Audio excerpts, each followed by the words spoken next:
નમસ્કાર, મંતવ્ય ન્યૂઝમાં આપનું સ્વાગત છે। ગુજરાત એટ 7 સાથે હું છું હિનલ।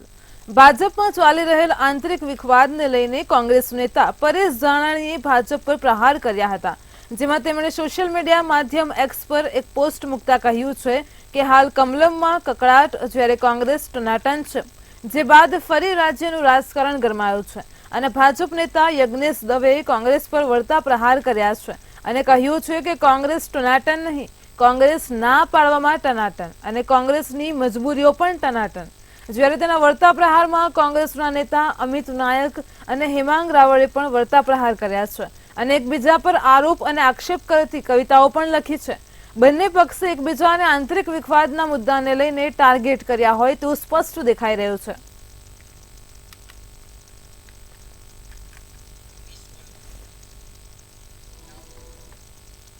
બનાસકાંઠાના ભાજપના ઉમેદવાર ડોક્ટર રેખાબેન ચૌધરીએ પાલનપુર તાલુકામાં ચૂંટણી પ્રચાર શરૂ કર્યો છે। રેખાબેન પાલનપુરના મલાણા ગામે પહોંચ્યા હતા, ત્યાં ગામ લોકોએ ઢોલ નગારા સાથે તેમનું સ્વાગત કર્યું હતું। રેખાબેને નિવેદન આપતા કહ્યું હતું કે દેશના વડાપ્રધાન મોદીએ ખૂબ વિકાસ કર્યો છે, આપણે તેમના હાથ મજબૂત કરવાના છે। મલાણા ગામના તમામ લોકો ભાજપના ઉમેદવાર છો, તમે ચૂંટણી લડી રહ્યા છો, મારું તો સપનું છે, મારું બનાસકાંઠા હરિયાળું બને એ જ બનાસકાંઠાનો મંત્ર છે। જિલ્લાના સરહદી વિસ્તારમાં કોઈ જગ્યાએ જ્યાં પાણીની જે કોઈ પણ સમસ્યા છે તેનું હું સોલ્યુશન લાવીશ તેવી વાતો કરતા નજરે પડ્યા છે।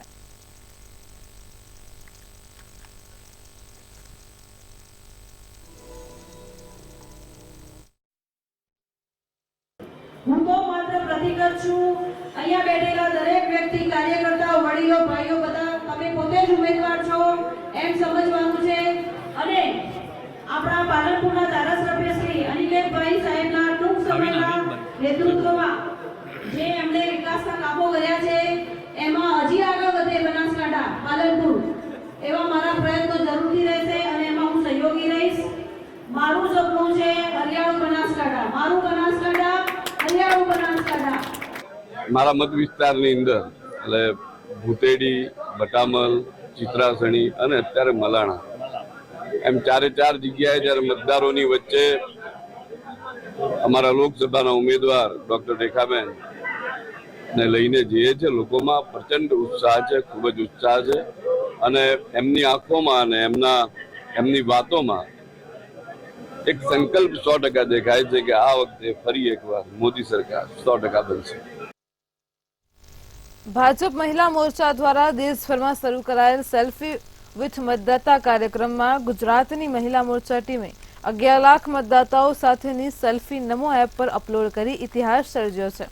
તો સેલ્ફી વિથ વોટર્સમાં શ્રેષ્ઠ કામગીરી કરનાર મહિલાઓને સન્માનિત કરવા આજે અમદાવાદના દિનેશ હોલ ખાતે સ્માર્ટ સિટી મહિલા કોન્ક્લેવનું આયોજન કરવામાં આવ્યું હતું અને જેમાં પ્રદેશ અધ્યક્ષ CR પાટીલ તેમજ પ્રદેશ મહિલા અધ્યક્ષ દ્વારા ગુજરાતની તમામ 26 બેઠકો 5 લાખથી વધુ મતોથી જીતાડવા માટે મહિલાઓને આહવાન કર્યું હતું।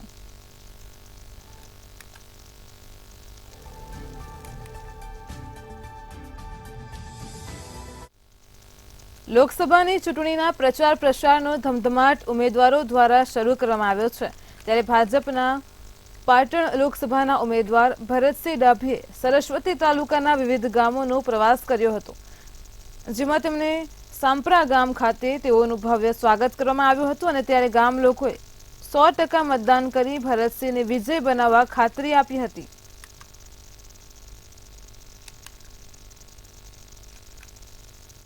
સાપરા ગામે ઉત્સાહથી અમારા ઘોડા ઉપર સવારી કરી ઢોલ નગારા સાથે બહેનોએ સ્વાગત કર્યું અને ગામના યશસ્વી વિક્રમસિંહ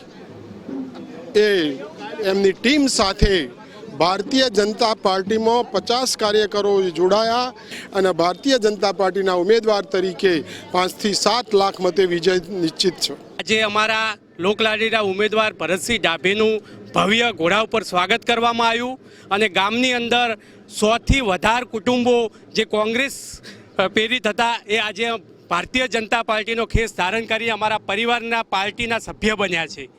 આજે ગામ વધુ ઉત્સાહિત થઈ બધા ભેગા મળીને ગામે એવો નિર્ધાર કર્યો છે કે કે અમારા સાંસદની જે ડિપોઝિટ ભરવાની આવે છે એ સમસ્ત સોપરા ગામ મળીને ભરતસિંહ ડાભીભાઈની ડિપોઝિટ ભરશે. લોકસભાના ઉમેદવાર ભરતસિંહ ડાભી સાહેબની ઉમેદવારી જે ફી ડિપોઝિટ સમસ્ત સોપરા ગામ ભરીશું.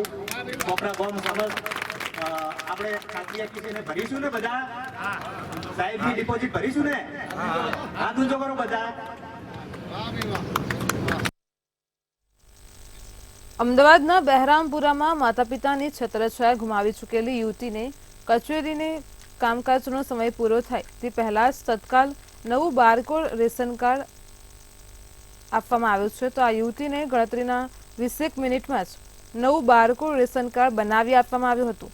રાજ્ય સરકાર અને કેન્દ્ર સરકારની વિવિધ યોજનાઓનો લાભ તેને મળે અને તે માટે મદદનીશ પુરવઠા નિયામક મયુર ચંદાએ નૈનિતા તાળેને રેશન કાર્ડ આપ્યું હતું.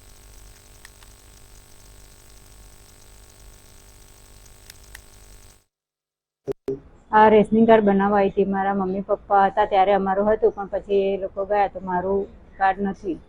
અને હવે ખાસા વર્ષ થઈ ગયા તો મારી જોડે રેશનિંગ કાર્ડ જોઈતું. તો હું એકલી રહું છું એટલે એના માટે મારે ખાસ જરૂર હતી. તો હું અહીંયા આવી જમાલપુર ઝોનમાં અને મને 15 થી 20 મિનિટમાં કાર્ડ મળી ગયું છે અને એ લોકોનો હું ખૂબ ખૂબ ધન્યવાદ કરું છું.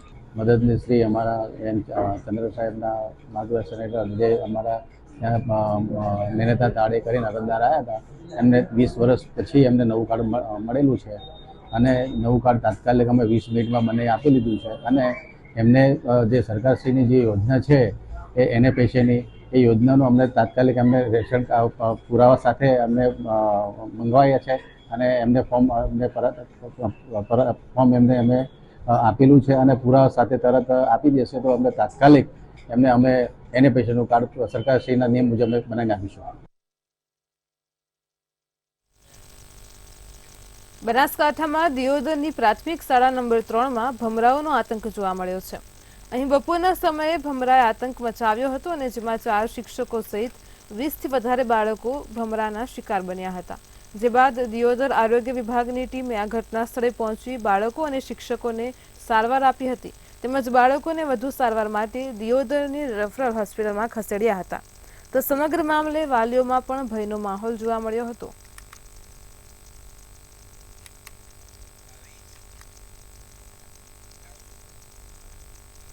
અનેક માણસોને ઠગનાર પૂર્વ ક્રિકેટર ઋષિ અરોઠે ભગવાનને પણ ન છોડ્યા. ક્રિકેટરના મકાનમાંથી ₹1.39 કરોડની રોકડ મળવાના ચકચારી બનાવમાં તપાસ કરતી એસઓજીની ટીમને કેટલીક મહત્વની વિગતો હાથ લાગી છે. પૂર્વ ક્રિકેટર ઋષિએ કોટાના સ્વામિનારાયણ મંદિરના દાનના ₹2 કરોડ નાસિક મોકલવાનું કામ હાથમાં લીધું હતું અને બાદમાં આ રકમ વગે કરી દીધી હોવાની ચોંકાવનારી વિગતો બહાર આવી છે. તુષાર અરોઠે પાસેથી આજથી આપણે 20 દિવસ પહેલાં ₹1.39 કરોડ કેશ આપણે કબજે કર્યા હતા. હવે એ બાબતમાં આગળ જ્યારે વધુ તપાસ કરવામાં આવી કે પૈસા ક્યાંથી કેવી રીતે કઈ વ્યક્તિ દ્વારા મોકલાવવામાં આવ્યા હતા, કોઈ નાગરિકો ઠગાઈનો ભોગ બન્યા છે કે કેમ એ દિશામાં પણ તપાસ ચાલુ હતી. પરંતુ સમાવ એ જે પૈસા હતા એ પૈસા નાસિકથી ઋષિએ પાછા મોકલ્યા વડોદરામાં ₹1.39 અને બાકીના જે 60 લાખ હતા એ ઋષિનો કોઈ અન્ય સાગરીત હતો એ નાસિક ખાતેથી પેઢી ઉપરથી પૈસા ઉપાડીને જતો રહ્યો. વડોદરામાં મકાનોના દબાણોને લઈને વોર્ડ નંબર 10ના 2 કોર્પોરેટર સામસામે આવ્યા હતા. વડોદરા કોર્પોરેશનમાં ગોત્રીયસ કોમ્પ્લેક્સથી નીલાંબર સર્કલ સુધીમાં 5 જેટલા મકાનોના દબાણો છે. મકાન માલિકોએ દબાણ દૂર ન કરતા કોર્પોરેશનની દબાણ શાખાની ટીમ દબાણ તોડવા સ્થળ ઉપર પહોંચી હતી. તો મકાન માલિકોએ વોર્ડ નંબર 10ના સ્થાનિક કોર્પોરેટર ઉમંગ બ્રહ્મભટ્ટને સ્થળ ઉપર બોલાવ્યા હતા અને જ્યારે કોર્પોરેટર દબાણ શાખાની ટીમને દબાણ દૂર ન કરવા રજૂઆત કરી હતી. ત્યારે સ્ટેન્ડિંગ કમિટીના ચેરમેન ડોક્ટર શીતલ મિસ્ત્રીએ કહ્યું છે કે મકાન માલિકોને રાજીવ આવાસ અને BSUP યોજનામાં મકાનો આપવા તૈયાર છીએ. લાભાર્થીઓને મકાનની નિયત કરેલી રકમ લઈ મકાન ફાળવી આપીશું.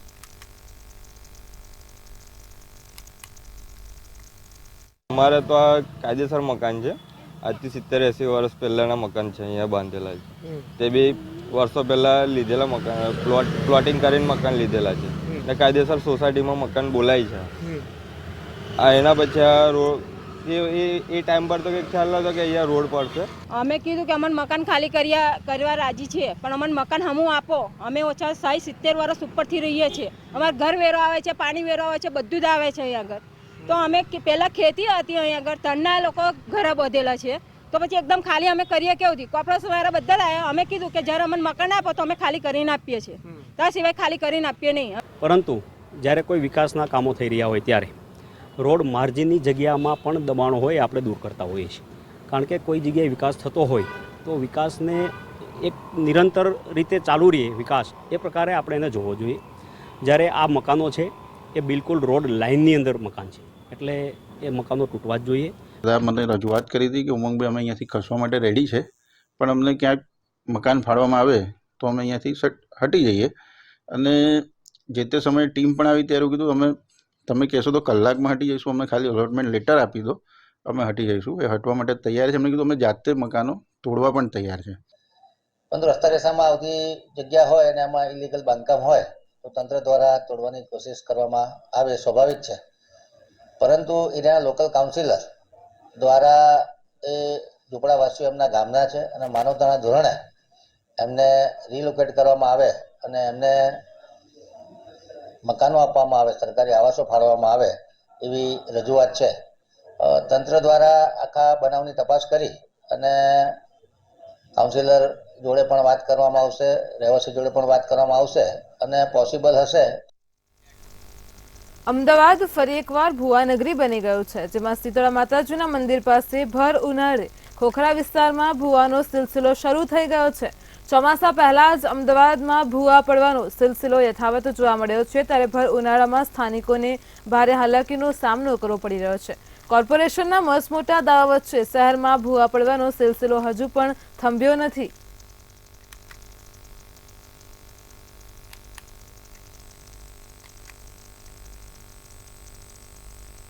સાબરકાંઠાના ઈડર ખાતે કચ્છી સમાજવાડીમાં કાર્યક્રમમાં એક યોજાયો, તો જેમાં હર ઘર અભિયાન અંતર્ગત બેઠક માટે આવેલી મહિલા કાર્યકર્તાઓને બીભત્સ શબ્દો બોલતા કાર્યકર્તાઓમાં ભારે રોષ જોવા મળ્યો છે. તો આ મામલે ઈડરના ધારાસભ્ય રમણલાલ વોરા ભાન ભૂલ્યા હોવાનું જિલ્લા પંચાયતના મહિલા આરોગ્ય ચેરમેન અનસુયા ગામેતીનું આક્ષેપ છે. ત્યારે મહિલા કાર્યકર્તાઓ સહિત અન્ય કાર્યકર્તાઓએ ભારે હોબાળો મચાવ્યો હતો. આદિવાસી મહિલાને સદસ્યએ ગાળ બોલતા આદિવાસી મહિલા વિફરી હતી.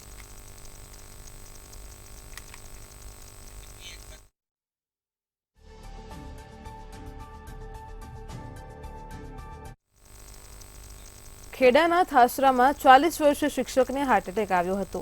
JM દેસાઈ હાઈસ્કૂલમાં પિનાકીન મેકવાન નામના શિક્ષકને હાર્ટ એટેક આવ્યો હતો. અહીં શિક્ષક લોકસભાની ચૂંટણીની તાલીમમાં હતા અને તેમને હાર્ટ એટેક આવ્યો છે.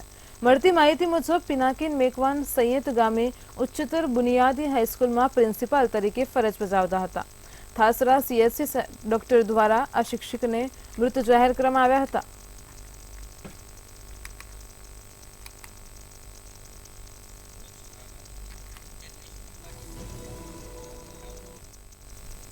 ધોળકાના કલીકુંડ વિસ્તારમાં રોયલ બિઝનેસ પાર્કમાં આવેલ SBI બેંકના કેશિયરનું ગેરવર્તન સામે આવ્યું હતું. મુનસી અસ્મા નામની વ્યક્તિ બેંકમાં પૈસા જમા કરવા માટે જતી હતી અને બેંકના કેશિયર શમીર શેખે પૈસા જમા કરવામાં બદલે બહાર ફેંકી દીધા હતા. તો કેશિયર દ્વારા ગ્રાહકને તોછડાઈથી અપશબ્દોનો ઉપયોગ કરી નોટો સરખી કરીને આવજો તેવું કહી નોટોનું બંડલ બહાર ફેંકી દીધું હતું. ત્યારે મુનસી અસ્મા દ્વારા ધોળકા ટાઉન પોલીસ સ્ટેશનમાં લેખિત ફરિયાદ કરવામાં આવી છે અને બેંક મેનેજરને પણ રજૂઆત કરવામાં આવી છે. વારંવાર આવા સરકારી બાબુઓ ગ્રાહકો ઉપર પોતાનો રોફ જમાવતા હોય છે, તેમની પર યોગ્ય કાર્યવાહી કરવામાં આવે તેવી માંગ કરાઈ છે.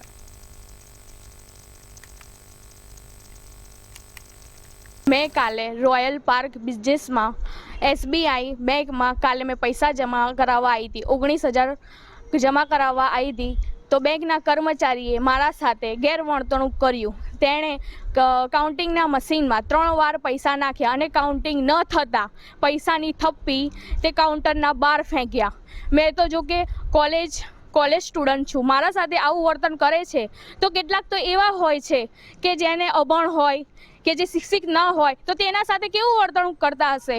આ તો કંઈ ન્યાય છે, મારે ન્યાય જોઈએ છે. પરમ દિવસે મેં પૈસા જમા કરાવવા આવ્યો મારા ખાતામાં, તો કંઈ 30,000 જમા કરાવવાના હતા. તો મેં પૈસા જમા કરાવવા ગયો સ્લીપથી, તો મને જવાબ એવું આવ્યું કે અમે સ્લીપથી જમા નથી કરતા. મેં કીધું કેમ સ્લીપથી જમા નથી કરતા? કે બાજુમાં મશીનમાં જમા થાય છે. અઠવાડિયા પહેલાં મેં મુફલેફર સાગામાં સ્લીપથી જ જમા કરાવ્યા. એ કહે કે 2 મહિનાથી આ સ્લીપથી જમા કરવાનું બંધ થઈ ગયું. મને એવો જવાબ આપ્યો. દેશમાં એક તરફ ચૂંટણીને લીધે રાજકીય ગરમીનો પારો ઉચકાયો છે, તો બીજી તરફ ગુજરાત સહિત દેશભરમાં ગરમીનું પ્રમાણ વધતા હવે નેતાઓને પણ પ્રચારમાં પરસેવે રેબઝેબ થવું પડે તેવી સ્થિતિ નિર્માણ પામી છે.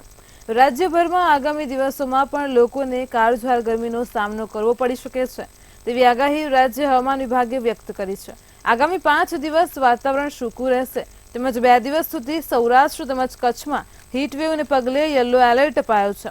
છેલ્લા 24 કલાકમાં સૌથી વધુ ભુજમાં 41.6 ડિગ્રી તાપમાન નોંધાયું છે. ગરમ પવનો ફૂંકાવાથી દરિયાઈ વિસ્તારમાં ઉકળાટ અનુભવાશે તેમજ આગામી 1 અઠવાડિયા સુધી અમદાવાદ અને ગાંધીનગરનું તાપમાન 40 ડિગ્રી આસપાસ રહેવાની આગાહી હવામાન વૈજ્ઞાનિકોએ व्यक्त કરી છે. तो कोस्टल एरियाज में जो है ह्यूमिडिटी एंड डिस्कम्फर्ट कंटिन्यू रहेगा के लिए. एंड अगर हम बात करें कोस्ट में, तो वहाँ जो है हवाएं मुख्य तौर पे जो है उत्तरी गुजरात कोस्ट में हवाएं पश्चिम दिशा तथा दक्षिणी गुजरात कोस्ट में जो है उत्तर पश्चिम दिशा से प्रिवेल करेंगी, जो 15 से 20 नॉट्स दी गई है. लैंड एरिया में जो हवाएं हैं वो पश्चिम तथा उत्तर पश्चिम दिशा से चल रही हैं. सो WD अप्रोच हो रहा है, जिसकी वजह से अपर एयर क्लाउड्स हैं और जिसकी वजह से जो है तापमान अधिकतम तापमान मेंटेन करेगा 3 दिनों तक और मिनिमम तापमान में थोड़ा सा राइज देखने को मिल सकता है, जिसकी वजह से वार्म नाइट्स प्रिवेल करेंगी नॉर्थ गुजरात में. सर, आज गुजरात में अहमदाबाद और गांधीनगर में कितना टेम्परेचर? हाँ, आज अहमदाबाद में जो है और गांधीनगर दोनों जगह 40 डिग्री के आसपास जो है तापमान रहने की संभावना है.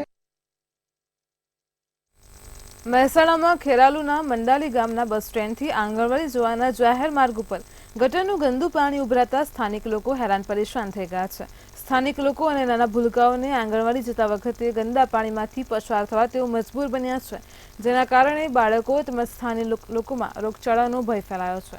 ત્યારે સ્થાનિકોએ તાત્કાલિક ગટર લાઇન ઉભરાતી બંધ કરવા ગ્રામ પંચાયતને રજૂઆત કરી હતી. એક વખત પંચાયતમાં રજૂઆત કરવા છતાં કોઈ નિરાકરણ આવ્યું ન હતું. જ્યારે આજે મંતવ્ય ન્યૂઝની ટીમ મંડાલી ગામે પહોંચી ત્યારે સ્થાનિક લોકોએ મીડિયા સમક્ષ નિવેદન આપ્યું હતું.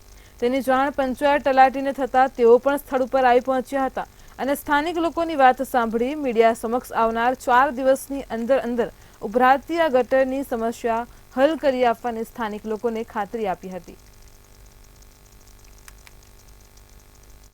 મંડાલીમાં ગંદકી મળતી જ નહીં 100 મહિના. પંચાયતમાં રજૂઆતો કરી? હા, પંચાયતમાં કરી પણ કોઈ વાપરતું જ નહીં ને. એટલે કેટલા ટાઈમથી આ ગટર ઉભરાય છે? 100 મહિનાથી ચાલુ છે. છતાં કોઈ વાપરતું નથી? વાપરતું જ નહીં. તમારી પંચાયતમાં શું માગણીઓ છે? અમારી પંચાયતમાં તો કોઈ વાપરતા જ નહીં. સુધારો કરો તો સારું વળી. દોઢેક વર્ષથી આ ગટર લાઈન તૂટેલી છે. અમે વારંવાર પંચાયતમાં પણ સરપંચ પંચાયત કહે છે કોઈ ધ્યાન લેતું નથી અને આંગણવાડી એના સામું છે. એટલે પેલા બાળકો જે જાય છે એમને પણ તકલીફ થાય છે અને રોગચાળો ફેલાવાની સંભાવના થાય છે. એટલે વારંવાર કહેવા છતાં પણ પંચાયતમાં કોઈ હજુ માંગણી કરવા છતાં પણ પંચાયતમાં હજુ કોઈ પણ એનું રિન્યુ થઈ નથી અને વહેલી તકે કરાવે કાળજીપૂર્વક વહેલી તકે કરાવે. અને આજે જે ગટર ઉભરાવાની જે સમસ્યા છે એ મારા નજરમાં આવી છે. હું સ્થળ ઉપર જ હાજર છું અને 3 થી 4 દિવસની અંદર અમે ગટરનું સાફ સફાઈ કરાવીએ. જે કંઈક પ્રોબ્લેમ હોય એનું નિરાકરણ લાવવાનો જેટલું બને એટલું ઝડપી પ્રયત્ન કરીએ કે જેથી લોકોને કોઈ પણ પ્રકારની તકલીફનો સામનો કરવો ના પડે. બનાસકાંઠામાં કેનાલોમાં ગાબડું પડવાનો સિલસિલો યથાવત રહ્યો છે. આજે વહેલી સવારે દિયોદરના ધાંધ્રુવાડા ગામની સીમમાં માઇનોર કેનાલમાં ગાબડું પડતા ખેતરમાં ઉભેલા બાજરીના પાકમાં પાણી ફરી વળ્યું હતું. મીઠાથી ભીમબોરડીને જોડતી માઇનોર કેનાલમાં 10 ફૂટથી વધુનું ગાબડું પડતા બાજરી, એરંડા અને ઘઉંના પાકને નુકસાન થયું છે. તો ત્યારે કેનાલમાં વધુ પડતું પાણી છોડાતા કેનાલ તૂટી હોવાનું ખેડૂતો આરોપ લગાવી રહ્યા છે. આ બાબતે અનેકવાર રજૂઆતો કરવા છતાં કેનાલો તૂટવાનો સિલસિલો યથાવત રહ્યો છે. ત્યારે નર્મદા વિભાગના અધિકારીઓનું મૌન જોવા મળી રહ્યું છે.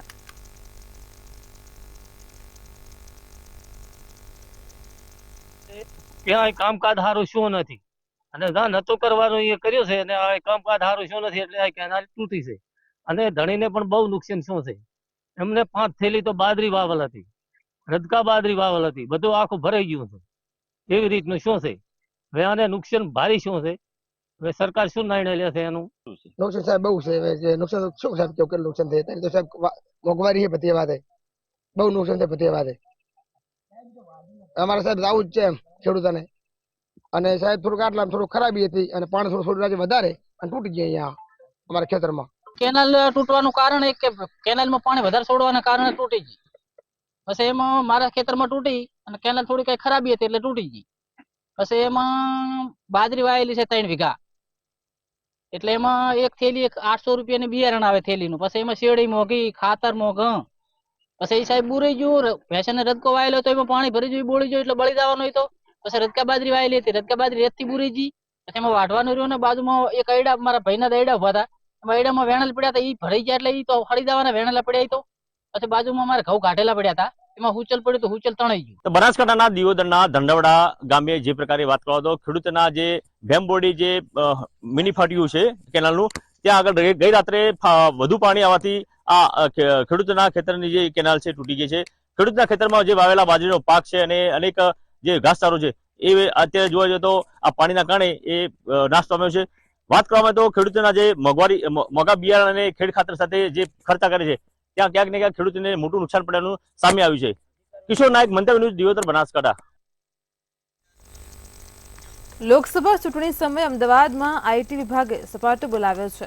તો અમદાવાદમાં ડેરી અને હોટલ વ્યવસાય સાથે સંકળાયેલા મોટા ગ્રુપ ઉપર ઇન્કમટેક્સ વિભાગ ત્રાટક્યું છે. ગોપાલ ડેરી અને રિવરવ્યૂ હોટલ ઉપર ઇન્કમટેક્સના દરોડા પડ્યા છે. અમદાવાદના આશ્રમ રોડ સહિતના એરિયામાં પણ આવેલા એકમો ઉપર ઇન્કમટેક્સની તપાસ ચાલુ જ છે. ગ્રુપના સંચાલક રાજભાઈ ઉર્ફે નિશિતભાઈ દેસાઈ અને ગૌરાંગભાઈ દેસાઈ સહિતના ભાગીદારોને ત્યાં ઇન્કમટેક્સે દરોડા પાડ્યા છે, જેને લઈને તેમની સાથે સંકળાયેલા ભાગીદારોમાં પણ ફફડાટ પ્રસર્યો છે. અમદાવાદમાં કુલ 13 જગ્યાઓ પર દરોડા અને સર્વેની કામગીરી ચાલુ છે, જેમાં ઇન્કમટેક્સના આશરે 75થી પણ વધારે અધિકારીઓ તપાસમાં જોડાયા છે.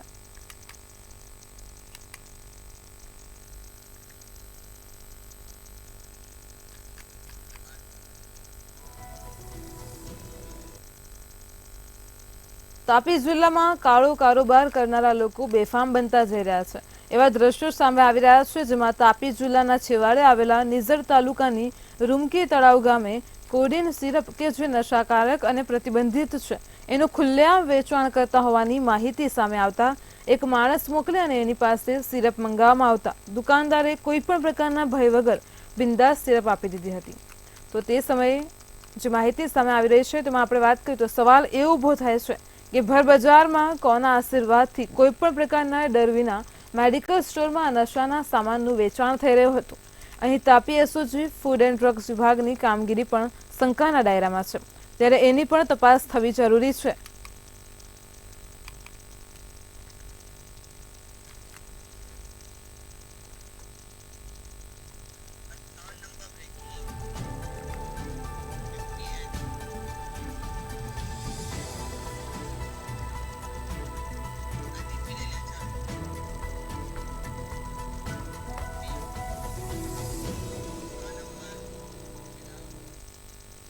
લોકસભા 2024ની સામાન્ય ચૂંટણીમાં પ્રથમ વખત મતદાન કરનારા યુવા મતદાતાઓના 100% વોટિંગ થાય તે માટે અમદાવાદ જિલ્લા ચૂંટણી તંત્ર સજ્જ બન્યું છે. અમદાવાદ શહેર તેમજ ગ્રામ્યમાં નવા નોંધાયેલા મતદાતાઓની કુલ સંખ્યા 1,05,569 વોટર્સની છે. 18 થી 19 વર્ષનો વયજૂથના આ મતદાતાઓ મોટાભાગે કોલેજિયન વિદ્યાર્થીઓ હોવાથી જિલ્લાની 15 જેટલી યુનિવર્સિટી સાથે પણ ચૂંટણી વિભાગે ખાસ MOU કર્યા છે. આ યુનિવર્સિટીઓ દ્વારા પણ યુવા વોટર્સને ફર્સ્ટ ટાઈમ વોટ આપવા, શપથ લેવડાવવા સહિતના વિવિધ મતદાન જાગૃતિ કાર્યક્રમો યોજવામાં આવશે.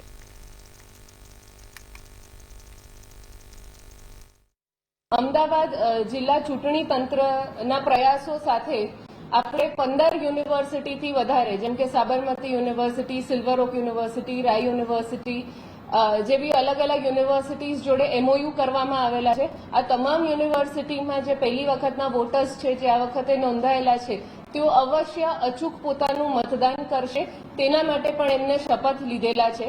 આ સાથે સાથે 150 જેવી શૈક્ષણિક સંસ્થાઓમાં કેમ્પસ એમ્બેસેડર્સ દ્વારા અને આપણા જિલ્લા ચૂંટણી તંત્ર દ્વારા સંપર્ક કરવામાં આવ્યો છે. આશરે 80,000થી વધુ પ્રથમ વખતના મતદારોનો સંપર્ક થયેલ છે. તેઓને મતદાન કરવા માટે જરૂરી સમજ અને જાગૃતિ બેઉ પૂરી પાડવામાં આવેલી છે.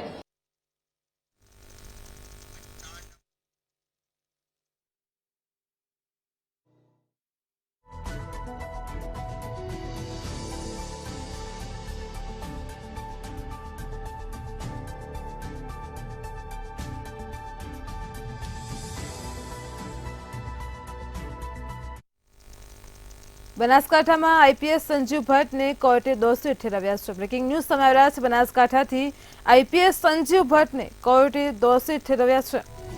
તો આવતીકાલે કોર્ટ સંજીવ ભટ્ટની સજા પર ચુકાદો આપશે. બનાસકાંઠાથી સામે આવી રહ્યા છે સમાચાર, જેમાં સંજીવ ભટ્ટને કોર્ટમાંથી પાલનપુરની સબ જેલમાં લઈ જવાયા છે. આવતીકાલે ચુકાદો થશે. સંજીવ ભટ્ટની પત્ની શ્વેતા ભટ્ટનું પણ નિવેદન સામે આવી રહ્યું છે. તો 5.5 વર્ષથી આ કેસ ચાલી રહ્યો છે. આવતીકાલે ચુકાદો થશે. આઈપીએસ સંજીવ ભટ્ટને કોર્ટે દોષિત ઠેરવ્યા છે.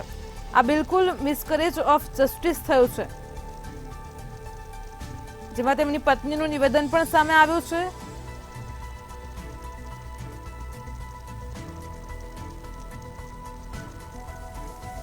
તો બનાસકાંઠામાં આઈપીએસ સંજીવ ભટ્ટને કોર્ટે દોષિત ઠેરવ્યા છે.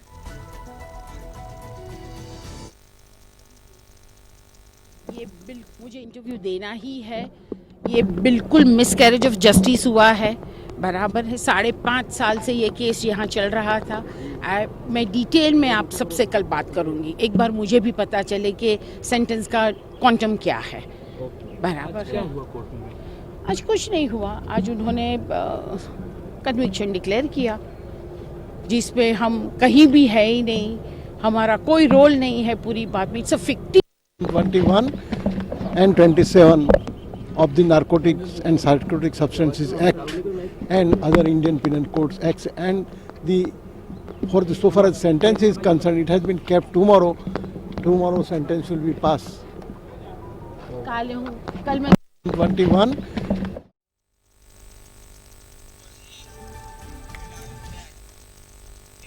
ગુજરાત 7 માં હાલ આટલું જ. પડે પડની અપડેટ મેળવતા રહો માત્ર મંતવ્ય ન્યૂઝ પર. નમસ્કાર.